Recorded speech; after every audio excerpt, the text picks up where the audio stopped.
Hello, everybody. Welcome to Talking Back Sunday. Today is Wednesday, April 21st. We're sorry, we're a little late, Hmm. but and we are Adamless. Adam is getting his second dose of the vaccine, so we're very excited for that. Yeah, That'll be that's rad. cool. And we are a day late because there was a shooting, an active shooter in a mine in Mark's neck of the woods, and that was pretty stressful yesterday. Wasn't it, Marky? It was. The thing that was it's disturbing every single time there's a mass shooting because it's almost every day now. Yeah. But our kids who are in the same class in the same school were on lockdown, and so that was what was really gross and disturbing to me about it. Is that like, wow, now we have I have a child that's now in lockdown because of gun violence, and that's just wrong. Shouldn't have to Yeah. be like that. And the worst thing was when my son got home, like they do these lockdown drills in case of an event like this, and having to explain to him exactly what was going on and being honest, and you want to lie. I'm like, oh no, it's just a drill. He's like, it felt different. It felt real. And he's like, I was talking to my buddy about it, and like this doesn't feel like a drill. And I was like, well, the guy was thankfully nowhere in the area. So you're okay. So what happened was there was a disgruntled employee at a Stop and Shop, which is a local supermarket, and he shot three people, three managers of that Stop and Shop. Now, this Stop and Shop is relatively far away, but he used to work and live in the same town Mark and I live in. So that's what made it extra scary because he ran and got away, and we weren't sure if he was coming to our town. And thankfully, there are a lot of places he could go in between here and there, but you just don't know. Yeah, You never know. that's scary, man. When And when Mikhail came home, I asked him if he knew why he was locked down, and he did not know. So I was like, What do they tell the kids when they're doing it? well, our kids were actually out on the playground, and they had to bring them in. So that's where I think they knew something was not right. It Right. wasn't. They wouldn't do a drill like that. Yeah, exactly. So I think they kind of got the vibe, and they were kind of probably being rushed a little more so than usual. So I think they just tell the kids, hey, we're doing one of our drills. We're going to do this and do that and follow the protocol. And we just have to be quiet, and we're doing this and we're doing that. And I think they turn out all the lights and draw the blinds and stuff and make it all dark in there. And um, yeah, so I think that's what they do, and I think they just say it's a drill, so no one gets too panicky and stuff. But like, do we like try and go to the school and get them out? I don't really know, but we're lucky. Our school district is very safe. There is a police presence every morning, and at pickup too. But they it seems like the cops got the guy very quickly. Um, it took a few hours for the word to get out and stuff, and there were a lot of reports going around that they had him, they didn't have him, and stuff. And they canceled all the after school activities and things. But yeah, it was a very very stressful afternoon, especially when you hear about so many of these. The thing that I was happy about was that this wasn't like a random act of violence. It was certainly very very bad, but this guy had a beef with these people, and I think he definitely has mental problems. I mean, kill anybody, definitely have some sort of issue. But apparently, he has been in trouble with the law several times, and may have been shot in the head about 10 years ago himself. Saw that. I didn't So see that, and that's not funny, but like yeah, it's just mind-boggling. It's mind-boggling. See, I mean, like you said, it was like he was going after certain people, but then like every coward on this fucking planet is able to have a gun, and the fact that it's all these cowards all over the place have now it's in their hands, like to be able to just take someone's life like that. It's not cool. Like it's just not fucking cool, and it makes me sick to my goddamn stomach that all these pieces of shit are able that your life is in their hands. If, if they choose to go about and you're in the wrong place at the wrong time for no reason, shot. You know what I mean? Yeah. It's just not okay. It's not okay that a weak human being like that is capable of that type of power. It makes me sick to my stomach. It's made me sick to my stomach since fucking Columbine. You know what I mean? Yeah, sure. Yeah. It's like it's the situation that kills me the most, dude. Like all the problems in this world, like it shouldn't have to be a fear or a worry when you want to go for a walk with your family. Yeah. School, like, it shouldn't have to be a fear that someone has.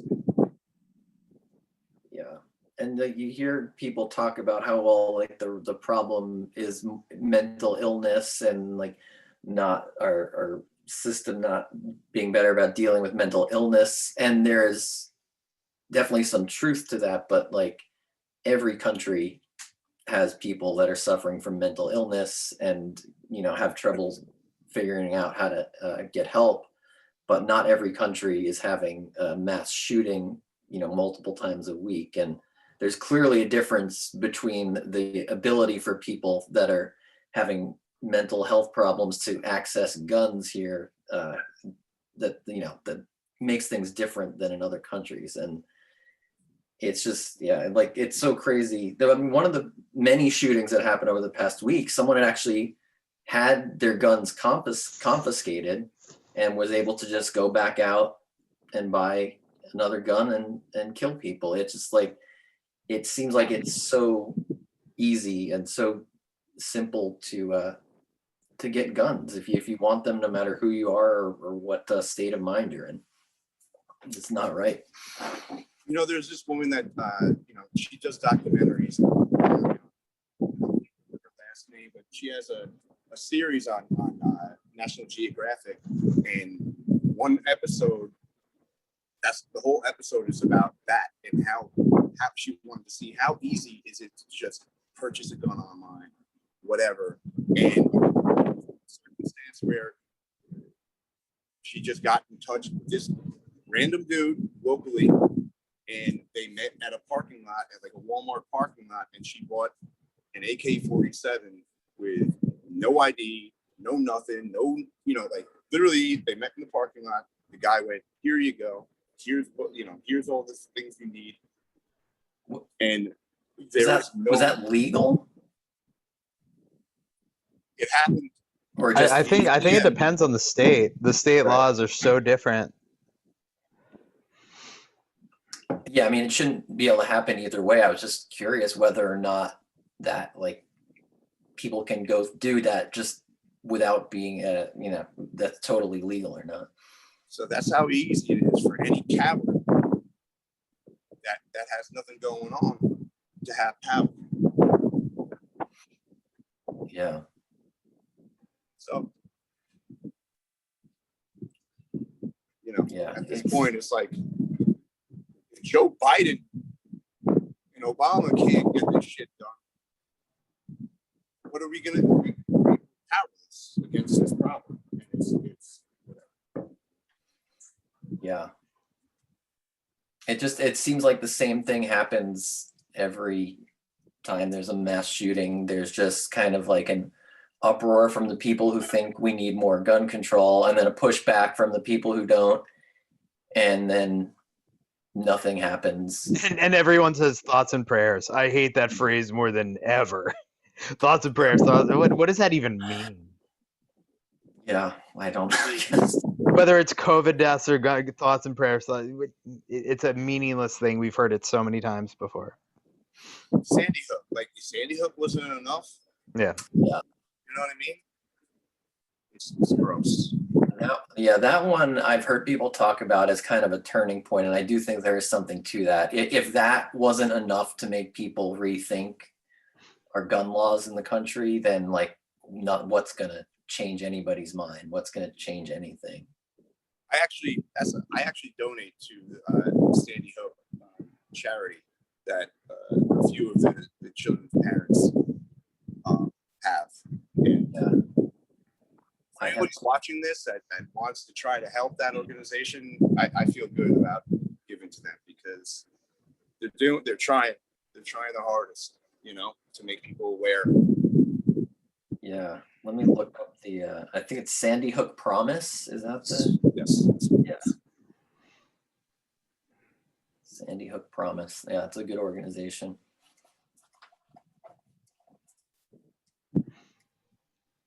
So, John, how have you been keeping? I've been noticing John's artwork.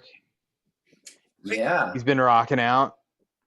that's been really cool. So yeah, he's really into this band AJR, and he started making these like stop motion animated music videos for their songs the past few days, or over the weekend, and it's really cool. I've actually got all kinds of stuff around here because I'm at the computer where he works. So Nice.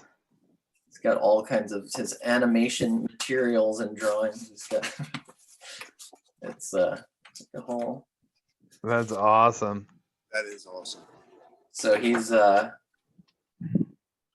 yeah, but it's amazing. Like he just got so motivated, and I would help him do some of the technical stuff on the computer, but he was just spending hours on his own, like drawing these things, like filming them and putting them up, and just like so excited and motivated about it, which yeah, it's really cool to see that level of enthusiasm for creating something that's also something that takes a lot of time and energy, and yeah, it's really cool.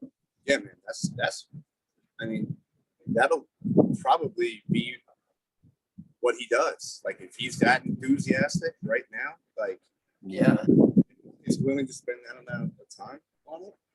That's awesome. And that could be like Teddy's also a great artist. he does some good stuff, but it's cool to see that John could definitely turn that into a lucrative career, and he's so young that if he stays passionate, he can turn his passion into something that is real and tangible. yeah, it's funny with kids, you never know like where it's gonna go, if he's gonna still be into that in 3 years or next year or not, but I mean, so far it seems like it's been pretty consistent. This is the furthest he's ever taken it, but he's always been into drawing, and he's been interested in making movies and videos and stuff. So it could stick with him for the rest of his life. It's hard to know. It's not like he's like passionate about the kicking a rock down the street or like the hula hoop. It's like, there's something real here, something tangible. So I always find that really impressive to see that spark so young. Yeah, it's great. And I mean, he does love playing baseball and playing football. And I think right now, if you asked him, he would maybe tell you he would like to be a football player or a baseball player, which is awesome. But I feel like, the odds realistically of that becoming the career, I would say, are a lot lower than becoming a filmmaker of some kind. I don't know. Don't sell yourself short, John. You're very fast, man. Yes, that's true. At that age, in my thought, it was either I was going to be a New York Yankee or a drummer in a rock band. Wow. He was a drummer in a rock band. I could have been a Yankee. You could have. You chose to be a drummer, though. Chose that, yeah. That's all it was. But I think it's also important too. Like the kids need athletics. Like it's so good for them to be running around if they get passionate about it, and it makes them run around a little bit more, stay healthy and fit and strong. Like that's cool, man. Maybe let's get you outside, get the vitamin D, the sun on your face. Yeah. Nothing wrong with that. He's good at it. Yeah. It's just so you never know. Mm-hmm. You never know. Vitamin D is so important, isn't it? That's what I've heard, especially with COVID. Mm-hmm. That's true. It's my bro science. I take vitamin D every day. You get a supplement? I do. I did have low vitamin D a bunch of years ago, and it's like that's probably not good. So, and then I also had low vitamin B12, and I started supplementing hardcore. Then I cut out gluten in my diet, and I went to the doctor like, you have 1,000% too much B12. What are you doing? I was like, I don't know. I've been supplementing for a while. The doctor said I needed it last year. Like, yeah, you come back on it. Red Bull. So So if you drink Red Bull, I was taking a supplement that was under your tongue, sublingual, and that that had like 15,000% of what you needed. Yeah, it's just over the counter, or whatever. It's probably like $7 a bottle, but and you just pee it out. It's all water soluble, so it's not bad. You do that with D, you got some problems. It gets processed by your liver. Fat soluble, I believe. I don't know. I'm a freaking bass player in a rock band. Don't ask me. hey, but it was very interesting. Yeah. This is what's keeping the people tuned in week after week. My bro science that I don't really know much about. Well, did you ever do any sunbathing to get your vitamin D? I burn I look like a lobster in 15 minutes. That's the problem with me. I can get a lot of it real quick. Sunbathing. Sunbathing. It's funny. Imagine you did that. You do the exact opposite. I've been to the beach with you. You do the exact. You got a hat. Yeah, got to protect. You are covered. Protect the dome. Yeah, I put on lots of sunblock. There's a lot of skin cancer in my family. You got to be careful about that. My dad's had about 8,000 skin cancer things taken off his face. You know. This is the Irish, man. Yeah. Well, in our parents' generation too, I mean, I don't think they were putting sunblock on when they were running around outside every day all summer for their entire life. And they had to be out. There's no air conditioning. You know, they're running around outside just to stay a little cooler. My dad grew up in Kansas for a little while, and he said they would go to the supermarket to cool off. It's like the one place with air conditioning and the big refrigerators and stuff that hang out in the milk aisle. And hang out by the dairy case. Dad used to spend his childhood summers out wild. No kidding. Yeah. Because, you know, like back then, Long Island, like especially there, that far out east, there was nothing. So getting out from Queens, the city, you know, they would literally just sleep in tents, like and stay. Yeah, no, the farmland, right? Entire summer. Yeah, cool. Yeah, and definitely. Was there even sunscreen? There probably was. I feel like if you look at old Beach Boy videos, like they'd only put like zinc oxide on their nose. You know, the lifeguards and the surfers. Yeah, they probably was sunscreen. It probably whatever was in the sunscreen would also give you cancer too. So. Yeah, I was actually thinking. But here's the great thing: everyone died early from heart disease anyway. So they died too young to get sick. You couldn't live long enough to get cancer. So that is good. That's good. Yeah. That's all there is to it. Yeah, man. You know, I know I brought this up before, but man, like you know, I'm gonna sound really old right now, but influencers, like now there's groups of kids that come out, and I see them, and I'll be with us then. I'll be like, look at these kids. These kids are literally filming themselves, pretending to have fun. Like I see them, like whoever's filming, be like, all right, on three, like everybody jump up and scream, like we're having fun, and like woo, whole group of them, and I'm like, what you did? You're pretending to enjoy yourself for social media. It's nuts. And anytime I've talked about this with her, she was like, all right, like, you know how old you sound? Like, you literally My sound day, like, we'd really have fun. yeah, We'd jump up and down without taking a enjoy picture. ourselves. These kids now, huh? They just pretend. But it's true. It is true.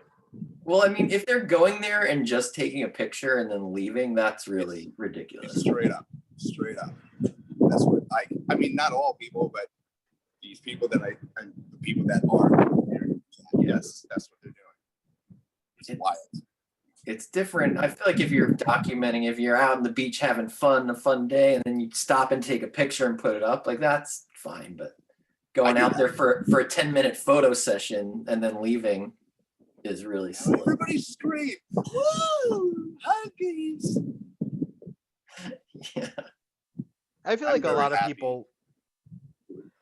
people just live in a world of bullshit. You know, they follow people faking it on Instagram or wherever, and then they go out and they fake it themselves, and no one's really enjoying themselves. It's all just to impress people they don't know.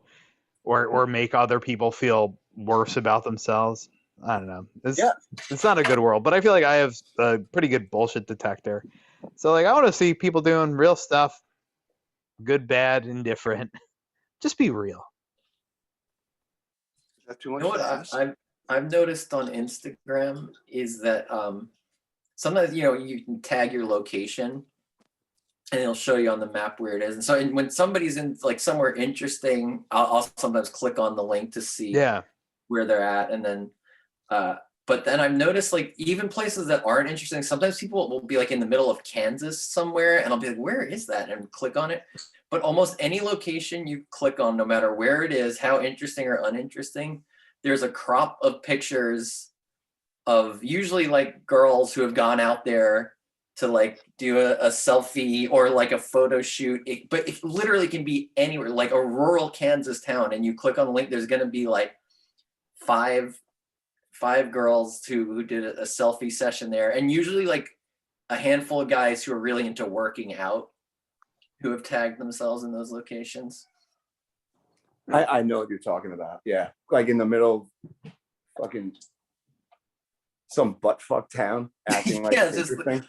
yeah, you're like, why would anyone tag this location? It's, and then it's, I guess that's a thing. I don't know. I don't know what the tagging the location is for. Maybe it's just for exactly what happened. I saw their Yeah. picture, and that's all they want, someone to come across their content. Yeah, hits. Mhm. I've wondered what it's going to be like for when our kids are that age. Like, is that still going to be a thing, or Yeah, is I it gonna don't be know. It might something? be lame by the time they're older. It might be something that older people do. And Right. and whatever the bad thing is that's coming for our kids as they're a little bit younger, I want to be able to parent out of them and not be too concerned about it. Like, I don't think my kids will be the ones doing that because they're going to be out really having fun. And hopefully I can guide them in that direction. So they Yeah, won't not be our influenced one way or another. That's the hope. Yeah, well, I don't know. We're not there yet. Well, yeah, so you think about like our kids in about, I don't know what, like most of us, our oldest son will be, or they'll be teenagers around the same time, about Yeah. 5-6 years. Yeah.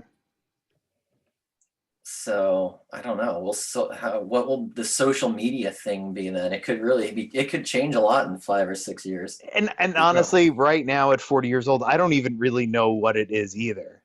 I'm not that up to date. All I know is if I'm looking at Instagram or Twitter too much, I start getting annoyed at everyone that I see too much on my feed. And I'm like, this person sucks. I'm not even friends with them. And I go, you know what, dude? You're looking at your phone way too much. Put that thing down and read a book or go for a walk or something stupid. This is your fault, not theirs. Good point. That's what I've learned over this pandemic. Like, put it down, dude. Yeah, I'll put it down. That is smart thinking. Then I break out a video game and get frustrated with that. Throw my controller across the room. Maybe I need a nap then. Too cranky. Yeah. It's always good to move. I feel like you keep moving no matter what it is. You know, Mhm. it's Yeah, good. but trying to walk a little bit more. Now that the weather's been a bit nicer. Just get out. Get out in the neighborhood. Always come home feeling better. Yeah, get that blood flowing, Mhm. Gotta Maybe blood flowing. heart pumping. maybe run into a nice dog along the way or something. Give it a little pet. Sure. Why not? Yeah. Chad's dog from down the street is so cute. Is that what you said? You know, Yeah. love that dog. Yep. It's so loving. Little rough at times, but good heart on that thing. So true. John, I saw Camille. Camille posted the picture of your little kitty cat. Yeah. That was She very made it- cute. She's doing He good. made it official and public on social media. It hasn't been official yet. But now it is. Mhm. We're cat people officially. Yeah. I am still resisting the urge to share lots of cat content. I feel like I don't know if I want to cross that line. Imagine you went to only cat content. You became so loving to your cat that Just a crazy cat person. yeah. John the Every Cat cat. Man Nolan.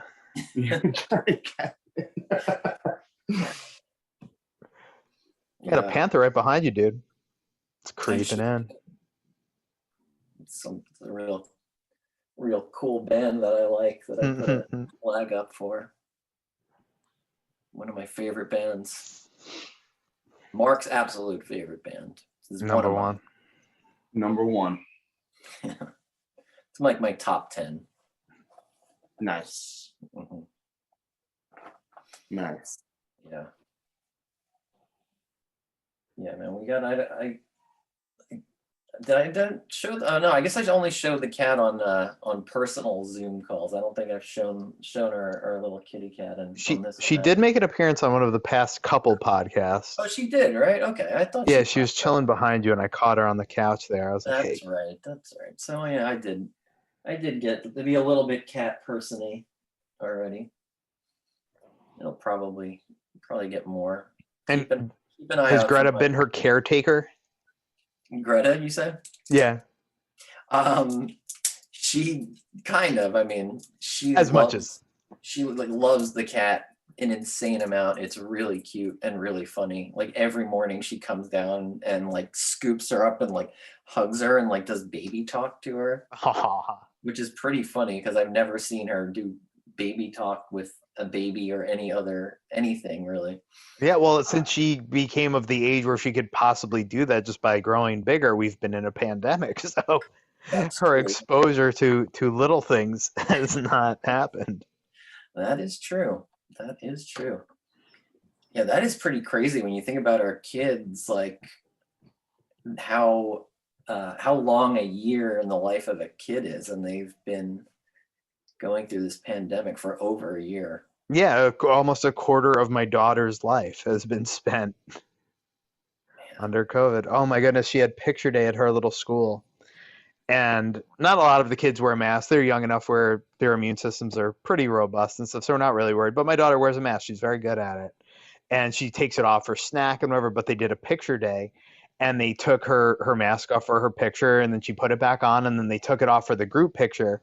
And I guess someone misplaced it for a moment and she freaked out when they couldn't find it after the class picture. And I guess she was running around the school with her hands over, I need my mask, I need my mask. I'm like, oh my God, what have we done to you? Like, I don't have much fear that anything at her age, and they have lots of good health protocols at her school. She's not there for very long. Like, it's all on the level. So I have zero fear, and I'm not very concerned about whether she wears a mask or not. Like, we think it's probably a good thing to do, but we're not terrified about it. But I'm like, God, have we gone over the line now where it's affecting her psyche? Like, I know when we tell her, she's a good enough listener that, like, hey, everything's okay, we don't need masks anymore. Whenever that point comes, she'll be cool with it, I think. But just to see her so affected by it made me very upset. Yeah, it's hard for kids at that age to understand everything. I mean, it's hard for adults to understand everything. What all the risks are and what it means if they have a mask on at certain times and not other times. And like it's a lot, which I find mind-boggling. Yeah. Yeah. Yeah, I mean, it shouldn't be as hard for adults to figure it out. It is though. It sure is. Yeah. But like Greta she's been really good about wearing her mask, and she's also, well, like I said, so she started out, she was just 5, I guess, at the beginning of the pandemic. Mm-hmm. So she's older, but she was also in that line of kind of less important to be wearing a mask all the time, but she would do it. And she's really like hasn't even been resistant to it or had a problem with it. But so then if she's at the playground though, and like there's kids without masks, she gets like worried. And it's like to me, I'm not that worried if they're little kids and they're running around outside. It's like I'm not that concerned that she's in danger of getting infected, but like she doesn't know what she has to worry about. So she just sees these kids without masks, and then she's like running away from them and like being like really concerned. And it gets tough to explain what the risks are and what she's dealing with there. Yeah, I'd like to just say, hey, we wouldn't be doing this thing if we felt like there was any risk at all. You would not be in school if we thought that this thing was going to be bad. We wouldn't go to the park if this was the case. Like, Mom and I have this pretty well scouted, but yeah, it's hard for kids to understand the difference in situations and stuff. Yeah. But riveting. Yeah, this is edge your seat stuff. But anyway, that's why we're getting vaccinated. Hopefully we can get back to life normally pretty soon. Hopefully we'll all see each other very soon. Yeah, the numbers on Long Island are shooting down. It's been great, like especially over the last week. So I'm very, very confident that the thing is working, that normalcy is attainable, and we'll be here while it has to be. We got to get back to work. What are we gonna do if we're all together? Are we gonna do live group Talking Back Sunday episodes, or will it be over once we're seeing each other again in real life? I don't know. It would be a little weird, like one of those round table things. Yeah. It would be weirder for some reason for us to be doing this all sitting together in a room. I feel like. Yeah. Just filming ourselves talking to each other. Well, let's get in a freaking room together and figure it out. That would be rad. Yeah, we'll cross that bridge when we come to it. I'll meet you there. Yeah, I was hoping. You're not getting out myself. Quoting the Rick. The immortal words of Student Rick. I'll cross the bridge. Let's cross that bridge together. I'll meet you there. But man, I can't think of a better way to end this. Yeah. But yeah, hopefully we'll be back next week. The great Adam Lazzara, fully vaccinated and everything. Can't wait. Yeah. Okay. Bye for now. Bye, Bye, guys.